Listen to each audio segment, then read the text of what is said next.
All right, so I guess you've heard the Bubba Wallace story, the only black.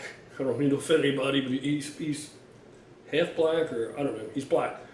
Um, but his mom's black. Okay, his dad's white. Anyway, only black NASCAR driver. He's got Black Lives Matter all over his car, which to me is indicative of something because, they're getting rid of the Confederate flag in NASCAR, all this. Okay, fine and dandy and well. That's not what first of all, it doesn't represent racism in that venue. Okay, it represents just the South and a good old boy type of thing. Never associated NASCAR racism.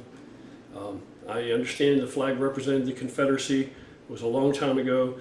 Since then, the people who have adopted it just adopted it as a form of Southern pride. And there are black people that are in that mix too. If we have to always resort to breaking people down to nothing more than color. So they're getting rid of the flag, the Confederate flag. He pushed for that. He's got the Black Lives Matter logo over his car. And Black Lives Matter, again, do Black Lives matter? Of course they matter. Yes, every life matters. And yes, Black Lives Matter, of course. But Black Lives Matter, the political group, which is a Marxist organization, and if you watch the money trail, the money donated to Black Lives Matter, this is a matter of fact, it's not me making it up. The money donated to Black Lives Matter actually funnels into the Democratic Party. So you're just piping this money into a bunch of old white politicians that are the party of slavery to begin with. So it's all a sham. It's all a bunch of bullshit. So yeah, Black lives themselves as their life, as my life, his life, well, Black lives, they matter, yes, but the Black Lives, the political organization, not what it's, nice slogan for them to lock onto, but not really what they represent at all, or else there wouldn't have been 100 murders in Chicago, 100 shootings in Chicago this past weekend, including a 3-year-old who was killed, because like I said, these people can't hit anything they shoot at, these street thugs, and they tried to shoot the father while he's driving the car, and they ended up shooting the child, the 3-year-old child in the passenger seat next to him and killing him. Anyway, if really they believed, their organization believed that Black Lives Matter, there's no reason, there's no excuse for it why they wouldn't be in a place like Chicago and screaming about some reform there, trying to, whatever it takes, right? Whatever it takes. They're the experts. What does it take? What the problems? That's a place you need to be. And then we could go on again and say that since all these riots and protests have been going on, and now this Chaz or CHOP or whatever zone in Seattle, more black lives have actually been lost over this, then it's alleged that officers or law enforcement, they say, kill in a year. So, there's more been lost in the riots and it's just ridiculous. It's so much hypocrisy. Okay, so the latest was that Bubba, he found there's a noose. The noose was in his stall, in his garage, in his bay, somewhere around near his car. He claims he never actually got to see the noose himself. One of the team members found it. So right there's another red flag. You didn't see the noose? You're not that concerned? It didn't amaze you and shock you? Like, oh my God, what? That you didn't want to see it? Let me see this. What are you talking about? Noose? No, he never saw the noose. So right away he has this deniability. And of course, it turns out to be the FBI comes in to investigate it. Before they can even investigate it, NASCAR has this great big show of support for him. Richard Petty's there and every other thing. It's so very touching, except that it's all based on something that didn't actually happen. It's not really reality.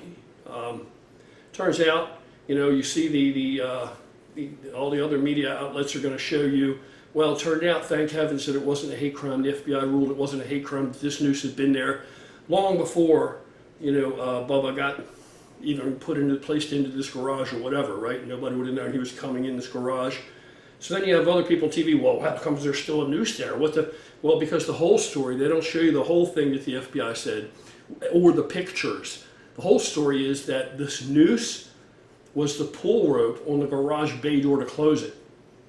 There was a loop on the end of it so you could get a better grip and close the garage bay door. And every garage bay door, and in the picture you'll see, every garage bay door down the line has one, and then you can see where his has been cut off. So if somebody sees a garage bay door and says, oh, there's a noose. Whack, oh, I got a noose. This is a noose that was on there. To make a big deal out of nothing. And yeah, no, complete bullshit. Okay, now NASCAR released a statement. They were ahead of time. As soon as we find out who's responsible for this, they're out. They're out of NASCAR. Well, guess who's responsible? What are you going to do about that? I think it would be time to boycott NASCAR. Screw them. They don't want to stick to their fan base. They don't, right away they want to switch everything up without even investigating or looking around or any other thing. No, screw it, man. Just now they're not. What's going to be the penalty for this? But of course, you got a guy that came in 14th place today, this race today or whatever have you. So, and that was his best finish so far. Okay, I understand now why. A noose mysteriously appeared and it was actually pulled down rope on a garage door. And the guy that found this noose on the garage door, couldn't he look down the row of garage doors because it's open bay inside. It's all open inside. It's just like a shop. You have various doors to come bring the cars in, and I guess lifts or whatever equipment's there, and bays, but there's no walls inside. The shop's big open. You can see all the way down the other end, and you can see every door's got the same pull rope on it, the same thing with a loop on the end of it as a handle, and his did too. So all of a sudden they saw the opportunity, get some attention, get some, come on, man. You don't have to be a brain surgeon to figure this shit out. What's going on in our country today? What is going on in our country today, and why is this bullshit being allowed? That all we have to do is if there's so much racism, why is there a necessity to create racism that doesn't exist? And then we don't walk anything back. There's nothing responsible with the outcome when we find this bullshit. It's ridiculous.